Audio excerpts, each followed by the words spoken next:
It's no secret, I think, guys, that we all miss traveling. A couple of us have been fortunate enough to travel for work amid the pandemic. We're hoping it'll kick up again. One time back in the day, we went to DC to figure out what the heck is going on with one of the most conspiracy-ridden cities in the country. Yes, we traveled out to the actual capital. Again, I'm on these classic episodes. I keep thinking about the videos because this is 2015. We're still making a ton of videos back then. Yeah. Ben was there. I was shooting him with a camera, and there was some weird action going on behind us as we're talking about this stuff. Go to the YouTube channel. Check it out. Yeah, I think this was before my time, maybe just a little bit. I think I was doing just barely before. But I do remember the first time I went to DC, I was so taken by the fact that even the homeless population there, absurdly informed, and have some pretty wild ideas of what's going on behind the curtain. Yeah, well said. One of the things that's funny to me is that conspiracies in DC help us get to interesting conversation about how quickly stuff becomes normal. Like, imagine the room where people are pitching the idea for the Washington Monument. You would think maybe it's a statue of Washington. You would think maybe it's like a depiction of a notable battle or a pivotal moment in the formation of the country. Now, how about weird phallic Illuminati obelisk? Yeah, like I was saying, they at some point they said, you know what, let's do an obelisk, something uniquely American. But at least it wasn't the original version of what that monument was going to be, which was much more Masonic. But no spoilers. Let's get into it. From UFOs to ghosts and government cover-ups, history is riddled with unexplained events. You can turn back now or learn the stuff they don't want you to know.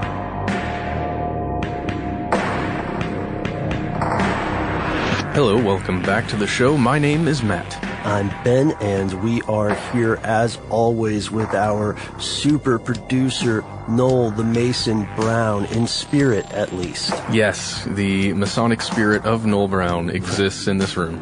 Right. We'll go ahead and have our secret handshake here.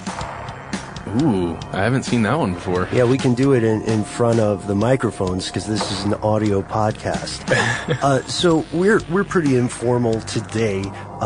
What we're going to talk about is Washington, D.C. Just a little bit. We're just going to scratch along the surface of this gigantic thing, both as a subject, as a town, as a historical hub. Well, it's strangely small in size comparatively to the importance that it holds for this country and perhaps for the world. Yeah, that's a great point. Now, Matt, you've been to Washington before, and, later this week, tomorrow, in fact, as we record this, this podcast will come out on Friday, yes, right? On the 31st of July, if you're hearing it the same day it comes out. And when it's out, we will be hopefully not arrested somewhere in the metro area. We can only hope. We can only hope. But we're not strangers to the town. We've both gone. So what was your experience like? Yes, I have been there a few times. I think 3 in total. I've taken a trip for school and for high school. Then I went just on a whim one time. And then the last time I was there, it was for the Rally for Sanity. I forget the full title, but it was the shindig that Jon Stewart put together with Stephen Colbert. Uh-huh. That was amazing. That was one of my favorite experiences of all time. The Rally to Restore Sanity and or Fear. That's, yes. Colbert bringing in the fear wagon as well. It was amazing to see so many human beings on the National Mall at one time. For something that, admittedly was for comedy, for jokes, but it had this air of seriousness to it. At the time, it was strange. And I was at, what year was that? 2008, 2000? That was 2010. 2010, wow. Okay, so that's when I was relatively new in my political awakening, my just awakening to all of the larger things that happen in the world. Yeah. And I had been watching Jon Stewart on The Daily Show for so long. Sure. The whole thing resonated with me being in that place, and I can't wait to be there again. Yeah, I wonder if we'll see John up there. I hear good things about him. It's strange. He's finishing. He's got 7 shows left, I think. Yeah, who knows what he's going to do? Go back to directing, perhaps. Go back to, I don't know. Maybe he'll take a vacation. Doesn't seem like he actually gets many of those. Perhaps. There was this moving moment when he came up to make a speech to the assembled crowd, which you saw live, and it was clear, it was apparent how overwhelmed he was by this. And Jon Stewart is not a guy who seems to get overwhelmed easily. Yeah, he keeps it together. He keeps it together. He's talked to people who later turned out to be essentially war criminals, like Pervez Musharraf, the former leader of Pakistan. And when I saw that, I thought for a second, oh man, did you not anticipate that as the most trusted journalist overall in the U.S., which a thing that he usually disavows, but a lot of people in polls say that he is their most trusted source of news. And, take that as you will, I would say. But, I can tell you a little bit about the times I went to D.C. I went there as a kid in high school as well. I'm fairly certain it was high school, though the past does blur like a watercolor in the rain. Most certainly. And I also went up to D.C. a couple of times to do in the process of joining the State Department before I became disillusioned by it. And I don't mean to disparage the State Department professionals working there. The people that I met in the course of that before I decided not to go that route were all very sincere, and nobody was a jerk or anything. I just started to get the feeling that maybe the goals that I had and the goals that the State Department has might not align. Yeah. So this was before going deep into international affairs. Yeah, this was slightly before I started studying that at Tech. So we've been there before, but we've never lived there. And DC is interesting in the U.S. because it is unique amidst all the other area classifications, right? So what we'd like to do is talk a little bit about the history of DC. So we know that before the U.S. was even a thing, before anybody said, "Hey guys, hold my beer, let me try this," the place was populated. Yes, it was. Even though there are these myths about the U.S. being relatively sparsely populated, they are myths. The human presence dates back at least 4,000 years. The European exploration of the region, so far as we know, started early in the 16th century, so 1600-ish. And there was a guy named Captain John Smith, you might remember, who was there in 1608. The different tribes that lived around the area included people like the Natauchunk, the Potomac, after which, the Potomac, the Powhatan, and some other groups, right? And the present day Georgetown is actually the site of a village called Tohoga, which I honestly may be mispronouncing. We also know a little bit about the first colonial landowners who settled down there, right? Yeah, that would be George Thompson and Thomas Gerard. These guys were both granted the Blue Plains Tract in 1662, along with the St. Elizabeth area of land there, and a couple other tracts in Anacostia, like Capitol Hill.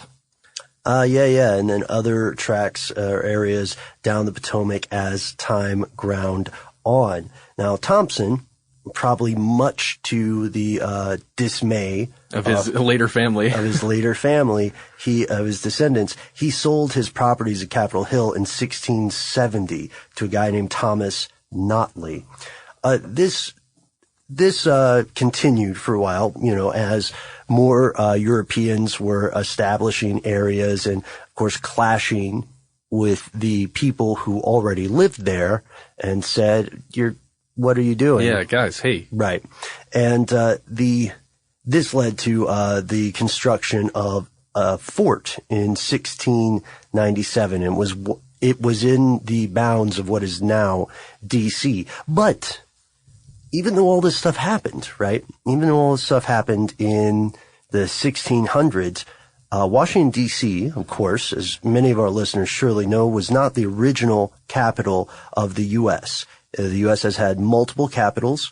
There was one in New York City when they decided to form it in D.C., and then Philadelphia, Annapolis, the list goes on. The area that is called the District of Columbia didn't become the capital until about 1790, right? Yeah, that's right. And that was with the Residence Act of July 16th, 1790. And D.C. itself was founded in 1791, the same year that President Washington commissioned a guy named Pierre Charles L'Enfant, a French-born architect, to design the new capital. And design he did. Yeah, this comes into play later, right? Yeah. Oh, there were a lot of strange things with his design that were cool. Admittedly, they're just these huge, broad streets, these avenues that were basically created out of these rectangles, and it was the whole idea was to provide space for landscaping, open areas. But man, it sure looks strange when you look at it on a map. Some of the areas, right. And you guys see what we're foreshadowing here, which we'll get to.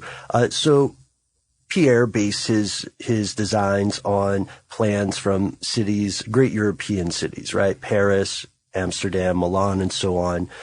But the layout later, we'll find later, becomes a source of controversy in the modern age and becomes, polluted, might be a fair word, by later builders. Yes. Making new streets, random buildings in places that he would never want them. So today, or at least as of 2014, Washington, the actual city of Washington, D.C., has a population of, just over 650,000. I think you might have the exact number. Yeah, 658,893. Good save. Those extra 3 people that came in last summer. Yeah, right. Yeah. And, that seems like a deceptively small number for the capital of such a large country. Deceptively small indeed, because that number is only accounting for the actual city, the city of Washington, D.C. The actual, District of Columbia. Yes. And you look at the metro area that's surrounding it, that number jumps all the way up to, I think, 5.8 million. Huge. Yeah, a little bigger. So that counters places like, or that rather encompasses places like Maryland, Virginia, nearby towns in those areas. One of which you and I went on a trip to, a few years back. Very strange experience. It's a different story. Yeah.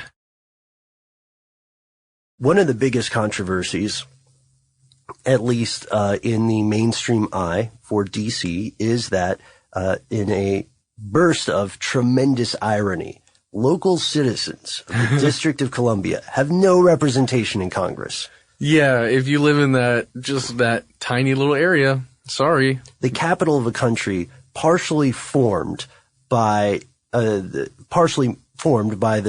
principle of no taxation without representation, have no representation. Because they're not a state. In Congress, yes. And due to the nature of this organization, the legal system of DC is Byzantine. It is incredibly complicated. If you are going through the criminal justice system in DC, and I hope you never ever Please are in any state really, then what you will find is that things are a little bit different. First, since about 1973 and at other times in DC's history, Congress has allowed locally elected officials like a mayor and a council to carry out certain local government functions. However, because Congress has constitutional authority to control the area, they literally can overturn any of those laws anytime they want, and they don't have to have a reason. Snap. Guess what? Sorry, you don't get to do that anymore. No. whatever it is. Crime has historically been an issue. It has declined over time, but it remains above the U.S. average. And, of course, D.C. is a town chock full of lawyers, so it's not surprising that would be so complicated. Here's one example. So let's say, pick one of our coworkers that our audience would know. How about Chuck? All right, Chuck Bryant from Stuff You Should Know. So let's say Chuck gets on the wrong side of the law, and he is going up the river. He's got to get a lawyer. He's got to go to trial. Serious business. So, and by the way, listeners, write in and let us know what crime you would imagine Chuck committing. And with that being said, we're just using him as an example. He has not, to our knowledge, done anything crazy. 0 crimes. Right. 0 crimes. And instead of this crime, this hypothetical crime, being handled by a state attorney, as it would in any other similar case, it goes directly to the U.S. District Attorney. It does not pass go. It does not collect $200. Seems like that would be a lot for the U.S. District Attorney to handle. Yes. Yeah, it's true. I'd love to hear from somebody affiliated with that system. So, of course, Washington today is also home to the 3 branches of the federal government, nearly 200 foreign embassies, Matt's favorite, lobbyists, and think tanks. Yeah, lobbyists. K Street. Did you ever see that show K Street that came out? Yeah, pretty good. Went for about 2 seasons before it was pulled. Tremendously popular in Washington. It was tremendously popular in Washington because it's kind of looking behind the curtain. The staff they had, the production staff and people writing knew what they were talking about. It presented almost this weird dystopian version of reality, which was sad. Now that's a great segue to the other stuff we wanted to talk about. Here's where it gets crazy. Maybe let's talk about the conspiracy theories. Let's go back to the Freemasons. Okay. That's the biggest one. Remember we did a couple of episodes about Freemasons early on when this show started, and we thought we would have about a month of doing it before we got fired. Yeah, especially after that episode, just because it's the reality of let's say the Masonic hand that was inside the creation of DC and that has historically been a part of at least a substantial number of our leaders. Mm-hmm. There's a Masonic line that goes through there. If we were talking about something that we really shouldn't have been talking about, then there's one reason that we get canceled, right? Huh. Second reason, and I think the most important reason, that the show was just, why would you make this? Well, you know what I mean? Well, yeah, also, I think there's such inherent narcissism and paranoia sometimes. I really don't think, I hope these are words I don't have to eat later, but I really don't believe that there's any reason that somebody would see our show and say, oh no, they have to be stopped, right? Absolutely not. But, it is called Stuff They Don't Want You to Know. Sure. And we get comments on YouTube all the time like, what? Are all the major secrets just on YouTube available for free? Well, I would say while that is a very good comparison up there with the earlier comparison you and I had made about Ouija boards and whether proof of life after death comes from a mass marketed Parker Brothers game. Yes. While that is a reasonable thing, the truth is that YouTube and podcasting, and I'm not saying our shows in particular, but YouTube and podcasting and communicating directly to people online is, despite its many pitfalls, still a better chance of getting less manipulation or less suppression of a story, right? Yeah, there are fewer people dictating what people who create content that goes there, what they can and cannot say. Right, exactly. Like, whomever is affiliated with a large industrial giant like Westinghouse or something is probably not going to be able to give an objective report on any problems, especially systemic problems with a lot of Westinghouse equipment. It's just not going to happen. Nope. And if they're controlled by a car company for some reason, then they're going to give a very different report on recalls. So that's the nature of it. But the idea that DC is this Freemason town, the idea that it is at heart run by the Masons, is historically a tremendously popular idea, so much so that there was an anti-Masonic political party for a time in the U.S. They're, of course, no longer around in a serious capacity. So we've done this stuff on whether Freemasons control Washington. We also did one on Albert Pike, I believe, a big figure in the Masonic tradition. That had, I think, a magical amulet of some sort. I forget the whole episode, but he could communicate, or allegedly he could communicate somehow with the demons through his magical Similar amulet. to like a Key of Solomon thing. Pretty cool. Which is, I guess, not, or Ring of Solomon, rather, the legendary one. It is true that there are some seeds of truth to this, because... Not to the amulet. Not to the amulet, but to the Freemasons. Yes. Because it's true that the national headquarters of Masonry is in D.C. It's the prime temple for all of the other lodges, or the prime lodge, I should say. So yeah, that's where you can find the House of the Temple. It's also where you can find the Supreme Council of the Scottish Rite. There are a couple other buildings. I think George Washington even has a memorial. Right, which we're gonna have to visit. Not the George Washington statue, not the creepy obelisk. Not the obelisk, but a whole separate building, which is the Masonic memorial for George Washington. And the official name of that House of the Temple, by the way, is, quote, Home of the Supreme Council, 33 degrees, ancient, accepted, Scottish Rite, Freemasonry. It's also the Southern Jurisdiction, Washington, D.C., USA. Ah, okay. So it doesn't quite roll off the tongue. I can see how people call it the house, or maybe people just refer to it as the temple. Yeah, I've often heard it called the Supreme Council, or the House of the Supreme Council. So there's another piece of truth here. It is also true that Masons were involved in the construction of numerous other historic buildings in the area. We've got a great quote from a guy named Mark Tabbert, who was the director of collections at the George Washington Masonic Memorial in Alexandria, Virginia. He says, individually, Masons had a role in building the White House and building and designing D.C., and small-scale Masonic symbols can be found throughout the city as they can in most U.S. cities. So this note here is important because he's saying individual Masons were involved, not necessarily a big collective saying, this is the pentagram we shall wrought upon the face of this nation. Absolutely. He's also reminding you that Masons have had their hand in creating buildings and cities throughout the United States. If you go to Decatur, Georgia, a smaller little town east of where we are right now, and there's a building, I don't know if it's the city council building.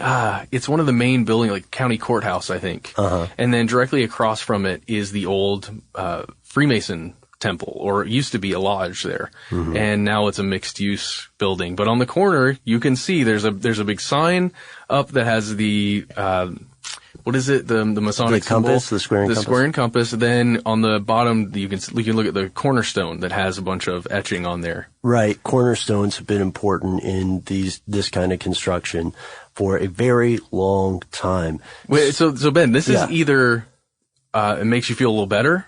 You're like, oh, well, just Freemasons have a hand in everything. Or it makes you feel a little worse. Oh, wait, Freemasons just have a hand in everything. Well, this is more a statement, I guess, about my personal philosophy. So this is just my opinion, ladies and gentlemen.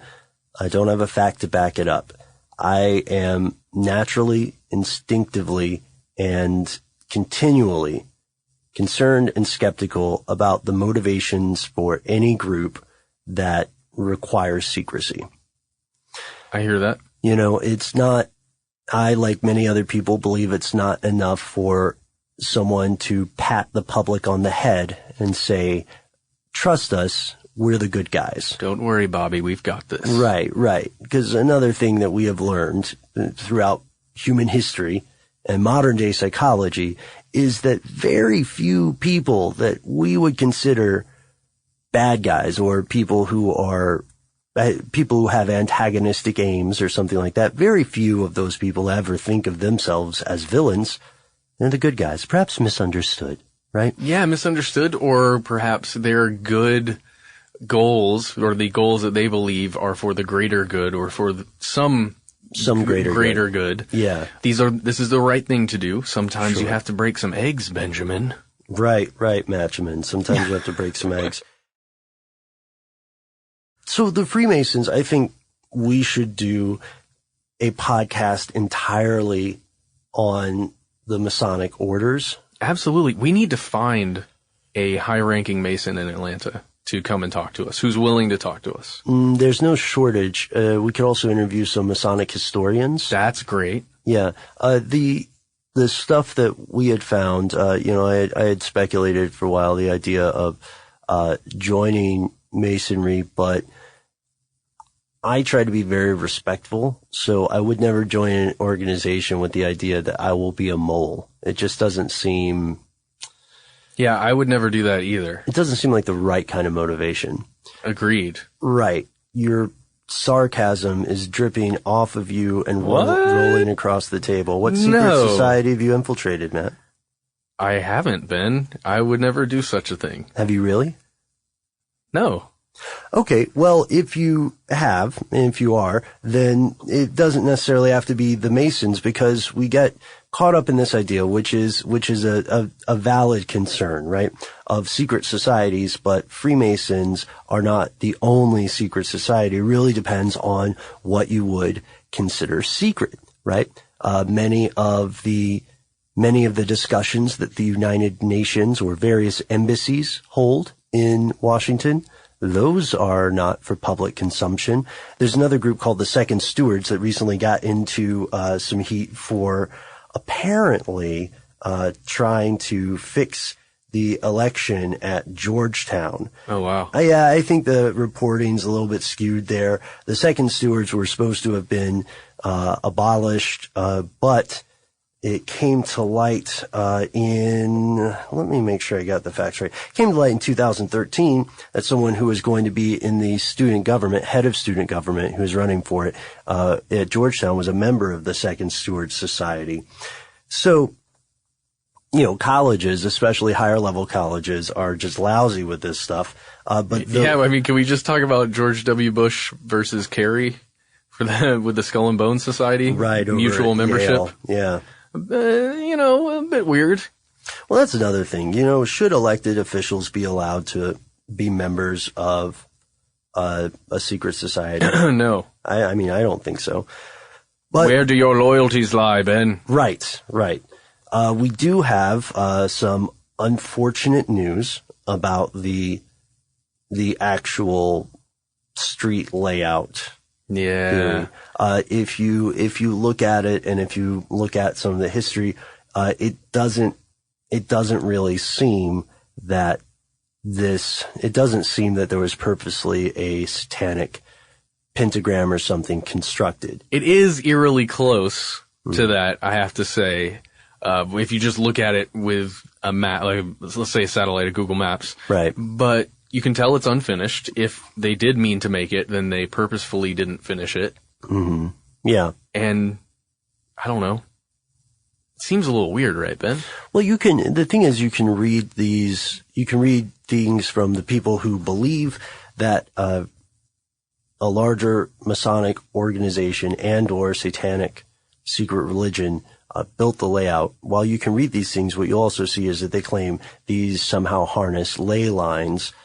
For people who believe in ley lines, these are geomagnetic lines crisscrossing the earth that supply some sort of energy. And the interpretation of what sort of energy that might be changes over time. Yes, and it's certainly something we have yet to prove in any scientific fashion. Right. However, there is solid proof, of course, that many of the things cited as hubs for ley lines in the U.S. or in the world, I should say, do exhibit a sophisticated knowledge of astronomy. So they're definitely built for that time, right? To measure the rise and the fall of the stars and the sun and the moon, equinox, solstice, stuff like that. And in many cases to also predict those movements in the heavens, which to me is brilliant and so intelligent that it's kind of frightening, especially because in the modern age for such a long time, people loved to deride the past generations, right? Yes. Those heathens, they knew not what we know now. Right. And again, this is just scratching the surface. We haven't even talked about how incredibly weird the obelisk for the Washington Monument is, and how incredibly old obelisks are, or the original plans for the Washington Monument, which had an obelisk, but also this temple. Yeah. Right? A straight up old school temple. And, which to me is kind of what became the Masonic Memorial for Washington. Ah, yes. And, we're going to have to head out because, candidly, we have to pack and do some other stuff. But we wanted to open a conversation, ask you what some of your favorite, theories about Washington, D.C. are, and, what you think the future of the city is, especially given some of these enormous contradictions. Would you ever live there? Have you ever lived there? Do you live there now? Can we crash on your couch? Please? We're kidding. Hopefully we'll get it together enough that I don't care, man. I'll sleep on the train. I don't sleep much. Well, and one other thing, I hope some of you joined us on our Periscope missions that we were doing while we were in DC. If you did not, hopefully we'll be doing that again at some point. So make sure you are following us on Twitter at Conspiracy Stuff to get updates of when those little quick live broadcasts might happen. We're going to try and surprise you guys a couple of times. Mm-hmm. Yeah. That would be huge. Also, follow us on Facebook, y'alls. Yeah, you can find Facebook and Twitter. We're Conspiracy Stuff at both of those. I had a blog entry recently where we put our first, the time of our first Periscope experiment, and I'll be continually updating that blog as well as the social media stuff to let you guys know where we're going, when we'll be there. And if you would like, if you're in the area, feel free to swing by and say hello. We won't be too weird, I hope, right? Not in an extreme way, but the weirdness you will catch on. You'll be able to feel it. I'm a regular guy. I'm an open book on a sunny day in a meadow. Well, I am not. All right. So, we're going to go ahead and get out of here. And there's one more thing. We said earlier that our super producer, Noel, is with us in spirit, but not in the flesh. And we can't hear him, but you guys probably can. DC. A reflection by super producer Noel Brown. Washington, D.C. is not an easy to play the piano is not an easy to play the piano is not an issue. That the two-man in black screen is not the best way of saying it is the most recent version in the first place. I have no clue who I was like. I don't have the right way and it will take the bus driver just got to oops my mom and my friends to be ooh. Sorry everyone. The spirit world is really weird. What is that? Is that him? Well, I didn't hear anything, but no. It was cool sitting here awkwardly with you in silence for a few minutes. I did hear that door open and close really loudly a couple times. Must be the spirit world. And that's the end of this classic episode. If you have any thoughts or questions about this episode, you can get into contact with us in a number of different ways. One of the best is to give us a call. Our number is 1-833-STDWYTK. If you don't want to do that, you can send us a good old-fashioned email. We are conspiracy@iHeartRadio.com. Stuff They Don't Want You to Know is a production of iHeartRadio. For more podcasts from iHeartRadio, visit the iHeartRadio app, Apple Podcasts, or wherever you listen to your favorite shows.